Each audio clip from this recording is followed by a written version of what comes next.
आईने खूप कष्ट करून माझ्या लग्नासाठी हुंड्याचे पैसे जमवले होते, म्हणून मी बाजारात खरेदीसाठी गेले होते. पण तिथे एक बाई रडत माझ्याजवळ आली आणि म्हणाली की तिचं मूल मरणाच्या दारात आहे, त्याच्या उपचारासाठी तिला पैशांची गरज आहे. जेव्हा मी त्या आजारी मुलाकडे पाहिलं तेव्हा माझं मन पिळवटून गेलं आणि मी माझ्याकडे असलेले सगळे पैसे तिला देऊन टाकले. घरी आल्यावर मी खोटं सांगितलं की माझे पैसे चोरीला गेले. दुसऱ्या दिवशी सकाळी आईने मला उठवलं आणि म्हणाली की कोणीतरी तुझ्या नावाचं कुरिअर देऊन गेला आहे. मी आश्चर्याने तो डबा पाहिला, पण जसा मी तो डबा उघडला तसं जे दिसलं त्याने माझ्या अस्तित्वालाच धक्का बसला आणि मी अचानक माझ्या अंथरुणावर बसून जागी झाले. पुन्हा एकदा मला तेच भयानक स्वप्न पडलं होतं. माझं संपूर्ण शरीर घामाने भिजलं होतं. मला काहीच समजत नव्हतं की काय करावं. डोळ्यातून अश्रू सतत वाहत होते. माझ्या अचानक किंचाळण्यामुळे घरातील सगळे लोक घाबरून जागे झाले. आई काळजीने माझ्याकडे पाहत होती. जेव्हा तिने माझ्या डोळ्यातले अश्रू पाहिले तेव्हा ती धावत माझ्याजवळ आली आणि माझं डोकं तिच्या छातीशी लावून मला शांत करण्याचा प्रयत्न करू लागली. पण मी ती घटना कशी विसरू शकले असते? त्या घटनेने माझं आयुष्य उद्ध्वस्त करून टाकलं होतं. तिने मला लोकांपासून पूर्णपणे वेगळं करून टाकलं होतं. मी विसरण्याचा प्रयत्न केला तरी आजूबाजूचे लोक मला विसरू देत नव्हते. आयुष्यात मी कधीही अशा संकटांचा सामना केला नव्हता, पण त्या दिवसात मी अशाच कठीण प्रसंगातून जात होते.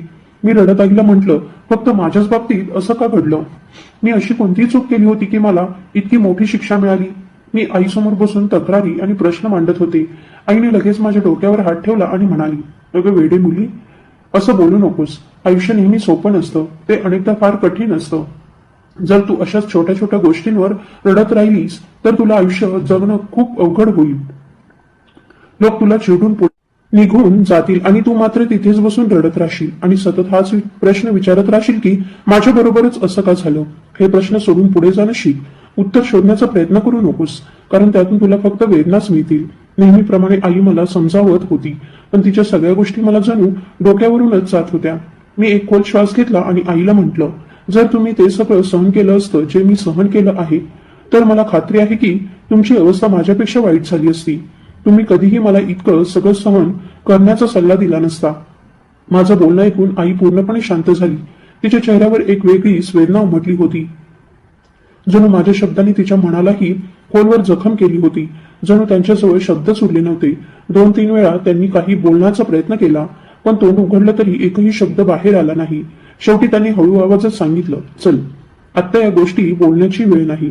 तू लवकर जाऊन विश्रांती घे. त्यांनी पुन्हा माझ्यावरची चादर नीट केली आणि मला झोपवलं. माझे लहान भाऊ बहीणही जवळच बसले होते. ते घाबरलेल्या नजरेने माझ्याकडे पाहत होते. त्या घटनेनंतर तेही खूप घाबरले होते. त्यांच्या डोळ्यातला तो भीतीचा भाव पाहून मला खूप वेदना होत होत्या. माझं मन जणू रक्ताचे अश्रू रडत होतं. मी संपूर्ण रात्र जागीच काढली आणि भूतकाळात घडलेल्या सगळ्या गोष्टींचा विचार करत राहिली. दुसऱ्या दिवशी सकाळी मी उठले तेव्हा ताई आधीपासूनच अंगणात बसलेली होती. मला पाहताच ती विचित्रपणे हसू लागली आणि म्हणाली, ऐकलंय की काल रात्री पुन्हा तुला झटका आला होता? कधी संपणार तुझं हे भय? आता तरी ही गोष्ट विसर. तिचं बोलणं ऐकून माझ्या मनात खोल वेदना झाली. मी हळूहळू तिच्याजवळ गेले आणि तिच्या शेजारी बसले. शांत आवाजात मी तिला विचारलं, तुमच्या देखील 2 मुली आहेत. तुम्ही कधी त्यांच्या आयुष्याबद्दल विचार केला आहे का? माझं बोलणं ऐकताच ती एकदम शांत झाली. पुढच्या क्षणी तिचा चेहरा रागाने लाल झाला.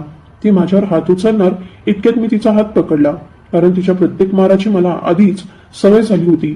मी तिचा हात खाली करत सांगितलं, पुन्हा कधी मला असा टोमणा देण्याचा प्रयत्न करू नका. कदाचित तुम्ही विसरत असाल की हे घर माझ्या बाबांचं आहे.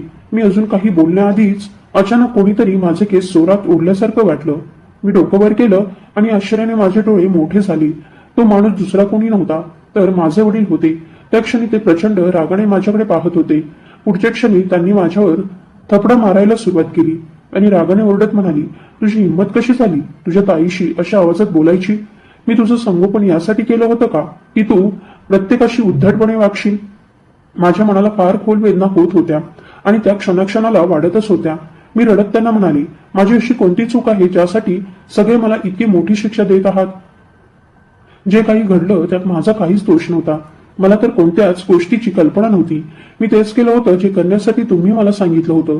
जर मला माझ्या भविष्यात काय होणार आहे हे आधीच माहीत असतं तर मी कधीच या घरात पाऊल ठेवलं नसतं. पण ते माझं बोलणं ऐकायलाच तयार नव्हते. ते रागाने म्हणाले, सगळ्यात मोठी चूक तर तुझीच आहे. तूच त्या माणसाला आपल्या घरापर्यंत येण्याची संधी दिलीस. जर तू त्याला त्याच वेळी थांबवलं असतंस तर तुझं नातं कधीच अशा प्रकारे ठरलं नसतं. जे काही घडलं आहे त्याला तूच जबाबदार आहेस. तू फक्त स्वतःची नाही तर आमची ही मान मातीमध्ये मिळवली आहेस. असं बोलून ते पुन्हा मला मारायला लागले. त्या क्षणी आई धावत माझ्याजवळ आली आणि मला सोडवण्याचा प्रयत्न करू लागली. पण त्या गोंधळात तिलाही वडिलांच्या हातून मार सहन करावा लागला. घरात कोणाला समजत नव्हतं की त्या दिवसात वडिलांना नेमकं काय होत होतं. आम्हाला नेहमी असं वाटायचं की ते जास्त वेळ ताईजवळ बसून राहतात आणि तीच त्यांना आमच्या विरुद्ध भडकवत असते. पण जेव्हा जेव्हा आम्ही वडिलांना या गोष्टीबद्दल काही सांगण्याचा प्रयत्न करत होतो तेव्हा ते आणखी रागावत होते आणि उलट आम्हाला सोडत होते की आम्ही एका बिचाऱ्या विधवा स्त्रीवर खोटा आरोप करत आहोत. त्यांना त्या स्त्रीचा खरा स्वभाव अजिबात माहीत नव्हता. ताईने कित्येक कुटुंब उद्ध्वस्त केली आहेत हे त्यांना कळलंच नव्हतं. मला मारल्यानंतर ते तिथून निघून गेले आणि मी तिथे जमिनीवर बसून राहिले. थोड्याच वेळात ताई हळूहळू चालत माझ्याजवळ आली. ती माझ्यासमोर गुडघ्यांवर बसली आणि म्हणाली, तुझ्या लग्नाचा दिवस जवळ येतो आहे. काय म्हणतेस? तुला एक आश्चर्य दिलं तर? मी आश्चर्याने तिच्या चेहऱ्याकडे पाहिलं. ती पुढे म्हणाली, खरं तर मला माझ्या मुलीचं नातं त्या मुलासोबत लावायचं होतं. त्याबद्दल मी तुझ्या बाबांशी बोलणारही होते. पण मग मला वाटलं की तसं केलं तर मजा नाही येणार. त्यापेक्षा तो मुलगा तुझ्याकडूनच हिरावून घेतला तर? असं म्हणत ती मोठ्याने हसू लागली. तुझ्या भूतकाळाबद्दल फक्त आम्हालाच माहीत आहे, त्याला तर काहीच माहिती नाही. विचार कर, जर मी जाऊन त्याला सगळं खरं सांगितलं तर तुला वाटतं का की तो तुला स्वीकारेल? त्या क्षणी ताई माझ्या मनाशी खेळत होती. ती मला मानसिक त्रास देत होती. कोणाला अशा प्रकारे छळणं किती चुकीचं असतं हे तिला चांगलं माहीत होतं. तरीही तिला माझ्या वेदनेचा काहीच फरक पडत नव्हता. मला रडवून ती तिथून निघून गेली. थोड्याच वेळात दरवाजावर टकटक झाली. मी स्वतःला सावरलं आणि जाऊन दरवाजा उघडला. समोर एक वृद्ध स्त्री उभी होती. ती खूप चिंताग्रस्त दिसत होती. मला लहानपणापासून गरजू लोकांना मदत करायला खूप आवडत होतं आणि त्यातून मला समाधानही मिळत होतं. मी तिला विचारलं, आई काय झालं? सगळं ठीक आहे ना? तुम्ही खूप काळजीत दिसत आहात. तेव्हा ती रडत म्हणाली, मुली, माझ्या लेकराची तब्येत खूप बिघडली आहे. माझ्याकडे एक पैसाही नाही. तू मला थोडे पैसे देऊ शकशील का? म्हणजे मी तिच्यावर उपचार करू शकेन. अचानक मला आठवलं की काही दिवसांपूर्वी माझी सासू आमच्या घरी आली होती. तिने मला 5,000 रुपये देत सांगितलं होतं की तुला हवं ते घे. त्या पैशांबद्दल मी घरात कुणालाही सांगितलं नव्हतं. मी आत गेले आणि ते पैसे आणून त्या वृद्ध बाईच्या हातात दिले. मी तिला विचारलं, तुम्हाला अजून कशाची गरज आहे का? हे ऐकताच तिच्या ओठांवर एक विचित्र हसू म्हटलं. ती म्हणाली, गरज तर मला खूप गोष्टींची आहे, पण आता त्यांचा उल्लेख करू शकत नाही. खूप लवकर मी पुन्हा तुझ्याकडे येईल. तो दिवस तुझ्या परीक्षेचा दिवस असेल. इतकं बोलून ती तिथे थांबली नाही, तर पटकन उठून निघून गेली. मी तिला थांबवण्याचा प्रयत्न केला, पण माझ्या तोंडातून शब्दच बाहेर येत नव्हते. जणू कुणीतरी माझा आवाजच हिरावून घेतला होता. मला बोलायचं होतं, तरीही मी काहीच बोलू शकत नव्हते. एक विचित्र असह्यता मला जाणवत होती. असं माझ्यासोबत याआधी कधीच घडलं नव्हतं.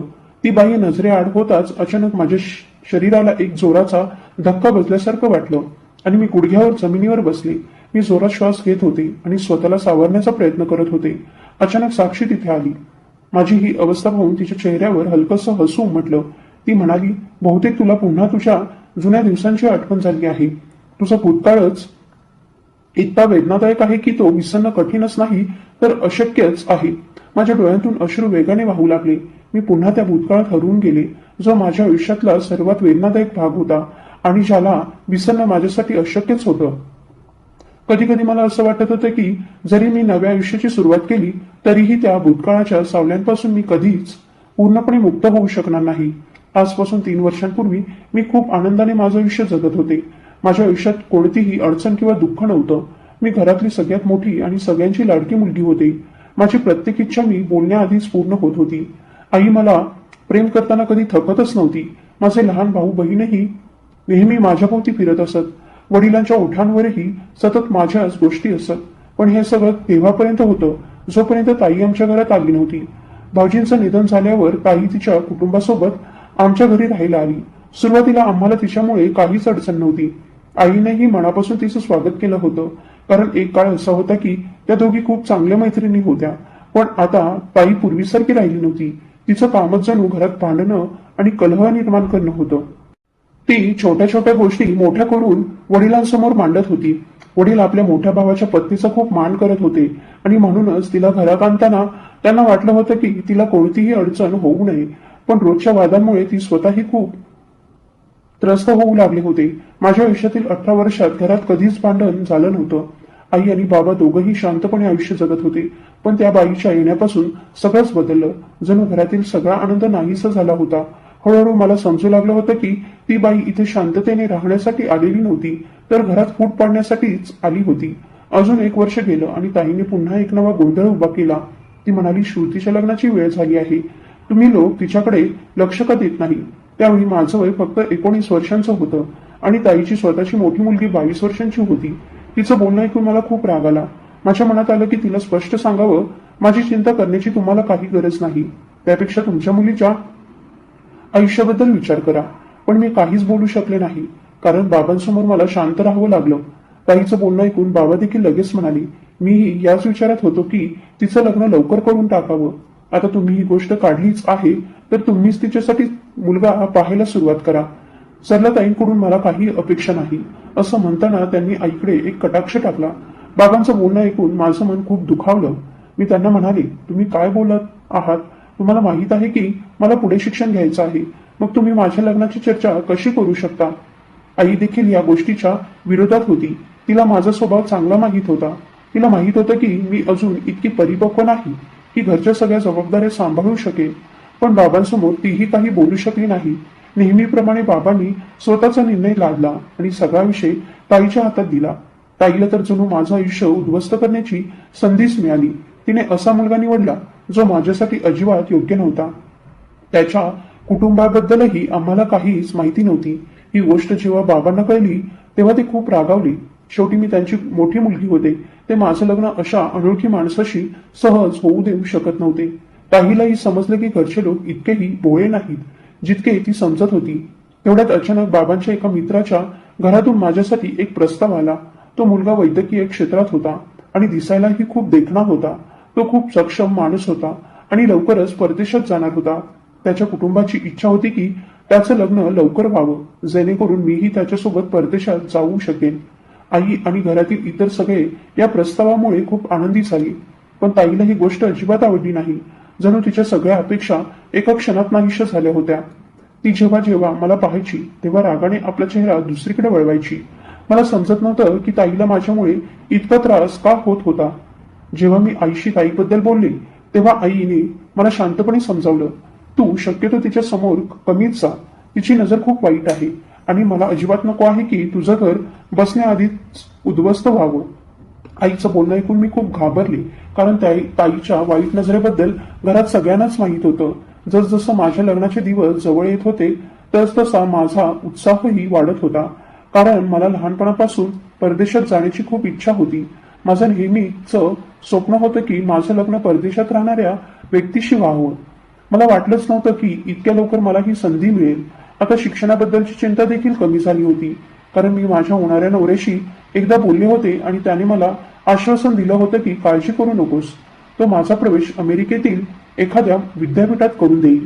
माझ्यासाठी यापेक्षा मोठा आनंद दुसरा कोणता असू शकत होता. माझे सासरचे लोक जवळजवळ रोज आमच्या घरी येत होते आणि प्रत्येक वेळी ते माझ्यासाठी पैसे किंवा भेटवस्तू घेऊन येत होते. हळूहळू आमच्या घरची परिस्थितीही खूप सुधारू लागली होती. माझा होणारा नवरा देखील मला महागड्या भेटवस्तू पाठवत असायचा. हे सगळं जेव्हा साक्षी पाहायची तेव्हा तिच्या मनात मत्सर निर्माण व्हायचा, पण मला त्या गोष्टींची फारशी पर्वा नव्हती. मी माझ्या आयुष्यात खूप आनंदी होते. माझ्या लग्नाला आता फक्त काही दिवस उरले होते आणि घरात तयारी जोरात सुरू होती.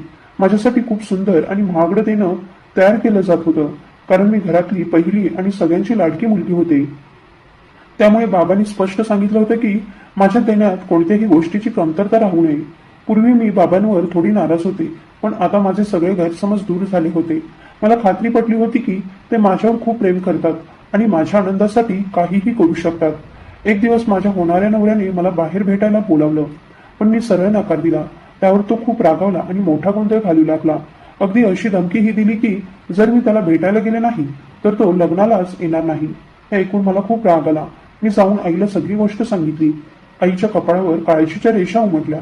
ती म्हणाली, तो असं कसं बोलू शकतो? तू काळजी करू नकोस, मी स्वतः त्याच्याशी बोलते. त्यानंतर आईने त्यांच्या घरी दूरध्वनी केला आणि माझ्या होणाऱ्या सासूशी थोड्या रागातच बोलली. खरं तर काही दिवसात माझं लग्न होणार होतं, म्हणून आईने इतक्या रागात बोलणं कदाचित योग्य नव्हतं. हे सगळं पाहून मला खूप विचित्र वाटत होतं.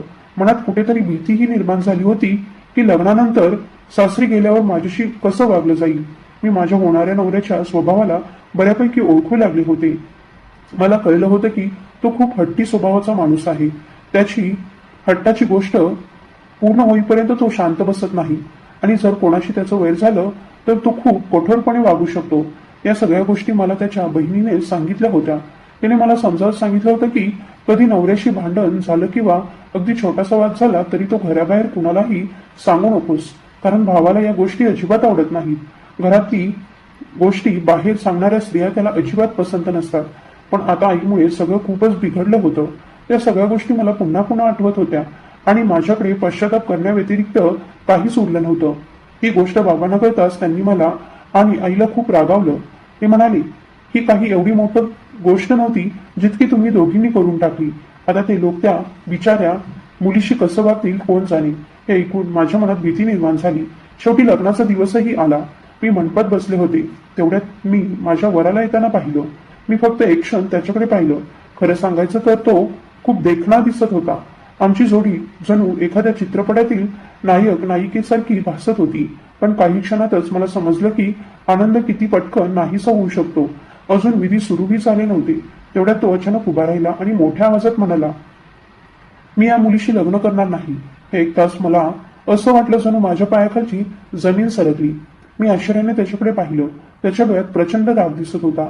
तो संतापाने माझ्याकडे पाहत होता. त्याने माझा हात पकडून जोरात झटका दिला आणि म्हणाला, तुला काय वाटतं, मी तुझ्यासारख्या मुलीशी लग्न करून माझं आयुष्य उद्ध्वस्त करीन? असं कधीच होणार नाही. तुझ्यासारख्या मुलींना घर सांभाळता येत नाही.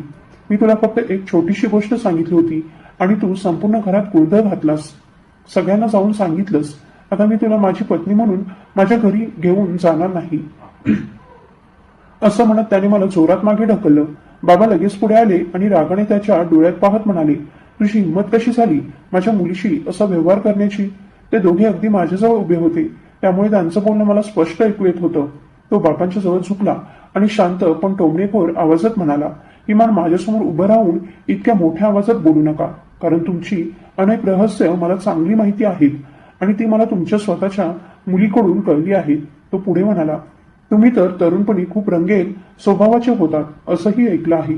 तुम्ही आधीही 2 ठिकाणी तुमच्या मुलीचा साखरपुडा केला होता. फक्त त्या घरातील स्त्रिया सुंदर होत्या आणि त्यांच्याशी तुमचं काहीतरी नातं जुळू शकेल म्हणून.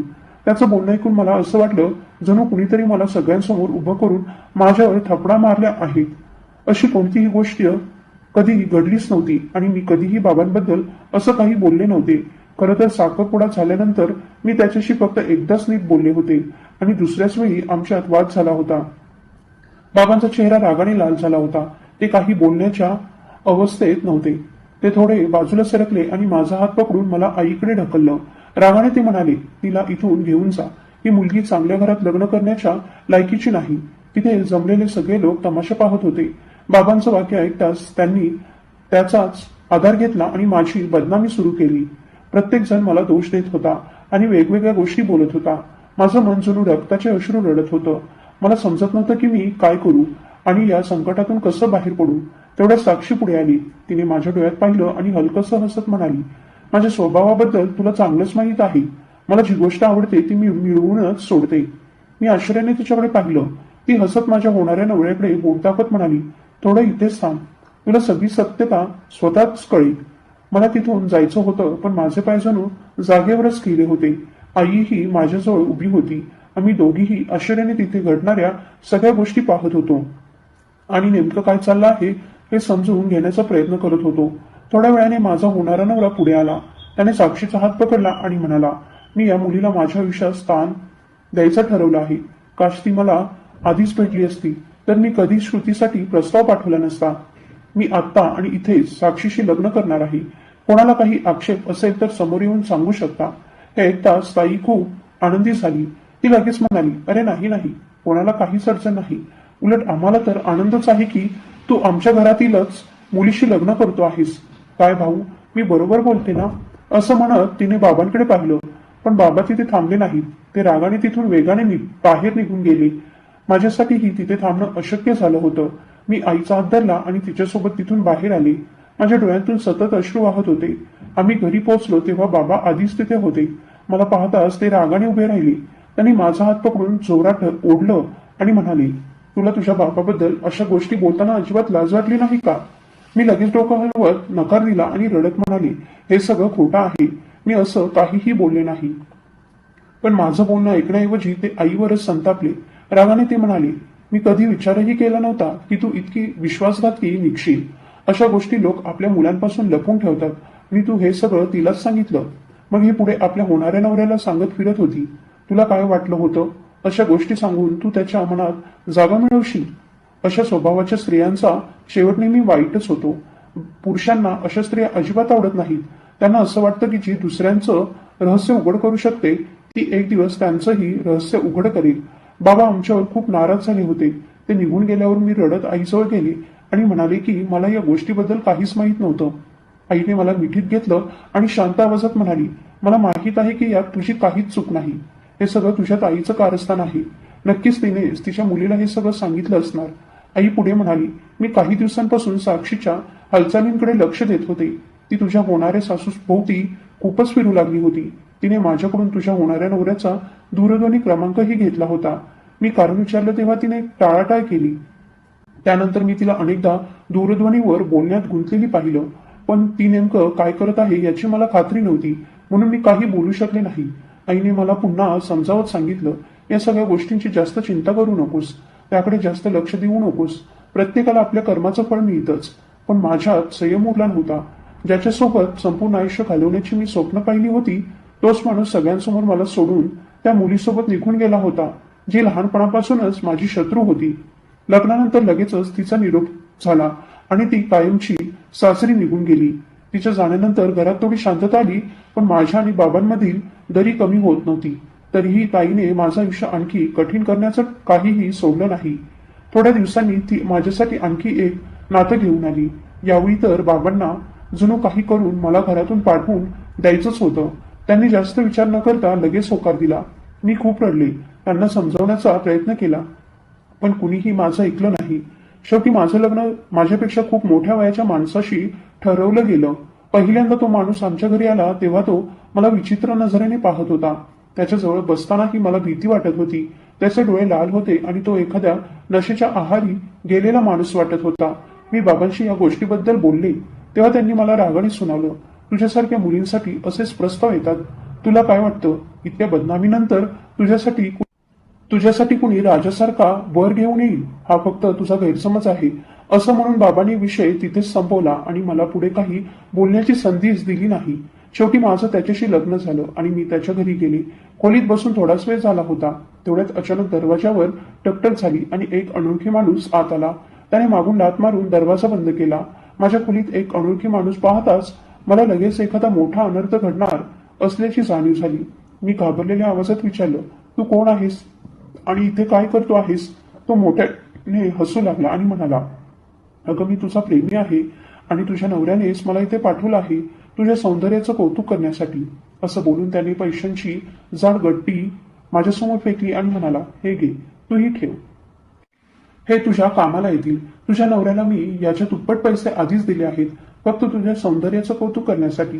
तो पुढे हसत म्हणाला, आता तुला पाहिल्यावर तर मला खात्री झाली आहे की मी चुकीचा व्यवहार केला नाही. तू इतकी सुंदर आहेस की तुझ्यावर मनसोक्त पैसे उधळता येतील. जर तू मला खुश केलंस तर मी खात्री देतो की बराच काळ तुझ्याकडे येत राहील आणि तुला असेच पैसे देत राहील. त्याचं बोलणं ऐकून माझी इच्छा झाली की जमीन फाटावी आणि मी त्यात सामावून जावं. इतका अपमान आणि लाजिरवाणेपणा मला आयुष्यात कधीच जाणवला नव्हता. ज्याने मला पत्नी म्हणून या घरात आणलं होतं त्यानेच पहिल्याच रात्री मला अशा प्रकारे अपमानित केलं होतं. तेव्हा मला समजलं की त्यांनी हुंड्याची कोणतीही मागणी का केली नव्हती आणि लग्न साधेपणाने करण्याचा इतका आग्रह का धरला होता. माझ्या डोळ्यातून सतत अश्रू वाहत होते. मी त्याला विनवणी करत म्हणाले, माझ्यावर इतका मोठा अन्याय करू नकोस.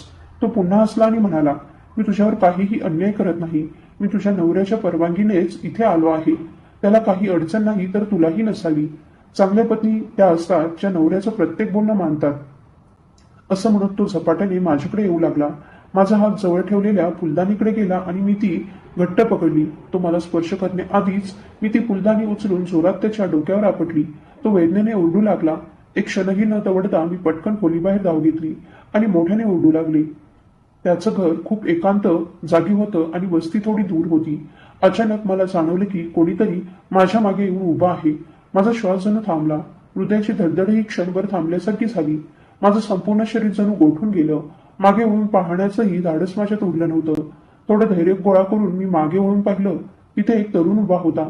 त्याने काळ्या रंगाचे कपडे घातले होते आणि काळी चादर खांद्यावर टाकली होती. त्याच्या हातात एक शस्त्र होतं. कदाचित तो इथे एखाद्या शिकारीसाठी आला असावा. त्याला पाहून मला एक विचित्र विश्वास वाटू लागला, जणू कोणीतरी माझं रक्षण करण्यासाठीच आला आहे. मी त्याच्याकडे पाहत मोठ्याने रडू लागले आणि हात जोडून म्हणाले, मला या नरकातून बाहेर काढा. काही क्षण तो माझ्या चेहऱ्याकडे बारकाईने पाहत म्हणाला राहिला. त्याने एकही शब्द बोलला नाही. त्यामुळे मी आणखी घाबरले. जणू काही अनोळखी आणि गूढ व्यक्ती माझ्यासमोर उभी होती. तो खूप उंच होता आणि त्याचा वर्ण चंद्रासारखा उजळ होता. मी घाबरतच पुन्हा मागे घराकडे पाहिलं, पण तो माणूस अजूनही घरातून बाहेर आला नव्हता. कदाचित तो माणूस बेशुद्ध पडला होता. तेवढ्यात तोही तिथे आला ज्याच्याशी माझं लग्न झालं होतं. मला घराबाहेर उभं पाहताच तो रागाने ओरडू लागला. तो म्हणाला, मोठ्या कष्टाने तुझ्यासाठी इतका श्रीमंत माणूस शोधला होता आणि तू इथे बाहेर उभी काय करतेस? असं बोलत तो झपाट्याने माझ्याकडे येऊ लागला. मी लगेच त्या तरुणाच्या मागे जाऊन उभी राहिली. मी त्याचा हात घट्ट पकडला आणि रडत म्हणाले, फक्त आज मला वाचवा. हे उपकार मी आयुष्यभर विसरणार नाही. माझं बोलणं ऐकून तो शांतपणे म्हणाला, मी तुला मदत नक्की करीन, पण तुलाही माझी एक अट मानावी लागेल. आपल्यात एक करार होईल. त्याच्या बदल्यात तुला मला काहीतरी द्यावं लागेल. मी घाबरून म्हणाले, आत्ता माझ्याकडे देण्यासारखं काहीच नाही. तो हलकसं हसला आणि म्हणाला, आत्ता मला तुझ्याकडून काहीच नको आहे. वेळ आली की तुला आपोआप कळेल मला काय हवं आहे. इतकं बोलून तो अचानक पुढे सरसावला आणि माझ्या नवऱ्यावर झडप घातली. दोघांमध्ये काही काळ झटापट झाली आणि शेवटी त्या तरुणाने त्याला जोरात जखमी केलं. नंतर मी परत माझ्या घरी आली. नातेवाईकांसमोर आमचं मस्तक खाली झुकलं होतं. गावातले लोक वेगवेगळ्या चर्चा करू लागले होते. माझं आयुष्य जणू पूर्णपणे विखुरलं होतं. एक क्षणही मला शांतता मिळत नव्हती. काही काळानंतर बाबांनी ते घर सोडलं आणि आम्ही दुसऱ्या भागात राहायला गेलो. तिथे कोणालाही माझ्या भूतकाळाबद्दल काहीच माहिती नव्हतं. माझं लग्न एक दिवसही नीट टिकू शकलं नव्हतं आणि त्यानंतर घटस्फोट झाला होता. त्यामुळे लोक फार संशयही घेत नव्हते. जर माझं पुन्हा एखाद्या चांगल्या घरात लग्न झालं असतं तर कदाचित कुणालाच काही समजलं नसतं. पण माझं दुसरं लग्न जुळत नव्हतं. प्रस्ताव खूप येत होते, पण आई खूप घाबरलेली होती. ती पूर्ण चौकशी केल्याशिवाय कोणत्याही प्रस्तावाला उत्तर देत नव्हती. आता तर ती अगदी छोट्यातल्या छोट्या गोष्टीकडेही लक्ष देऊ लागली होती. एखाद्या घरात जरी किरकोळ अडचण दिसली तरी ती लगेच तो प्रस्ताव नाकारत होती. बाबा यावरून अनेकदा चिडत होते. ते म्हणत होते, तू असं कसं करू शकतेस? जगात कोणताही माणूस पूर्णपणे निर्दोष नसतो. प्रत्येकात काही ना काही उणिवा असतात. तुझ्या मुलीसाठी कुठला राजासारखा वर येणार नाही. हे ऐकून आईही त्यांना ठामपणे उत्तर देत होती. ती म्हणत, आधीही तुमच्या निष्काळजीपणामुळे तिचं आयुष्य उद्ध्वस्त होण्याच्या उंबरठ्यावर आलं होतं. आता मी पुन्हा तसं होऊ देणार नाही. त्या दिवसात आई खूप चिंतेत राहू लागली होती. मी तिला पाहिलं की ती अनेकदा एखाद्या कोपऱ्यात एकटी बसून खोल विचारात हरवलेली दिसायची. दुसरीकडे साक्षीही आता आमच्या घरी जास्त येऊ लागली होती. आणि आमचं दुर्दैव तर तेव्हा आणखी वाढलं जेव्हा बाबांचं निधन झालं. त्यांच्या जाण्यानंतर असं वाटू लागलं की आम्ही पूर्णपणे एकटे पडलो आहोत. साक्षी तिच्या आईला घेऊन तिच्या घरी निघून गेली होती. घराची अवस्था इतकी वाईट झाली होती की कधी कधी उपाशी राहण्याची वेळ येत होती. अशा कठीण काळात माझी आई माझ्या लग्नासाठी देणगीचे पैसे मोठ्या मेहनतीने जमत होती. मी अनेकदा तिला समजावलं की त्याची काही गरज नाही, पण ती रडत मला सांगायची, तुझं लग्न एखाद्या चांगल्या घरात झालं की आपले हालही आपोआप सुधारतील. म्हणून मला हे सगळं करावंच लागेल.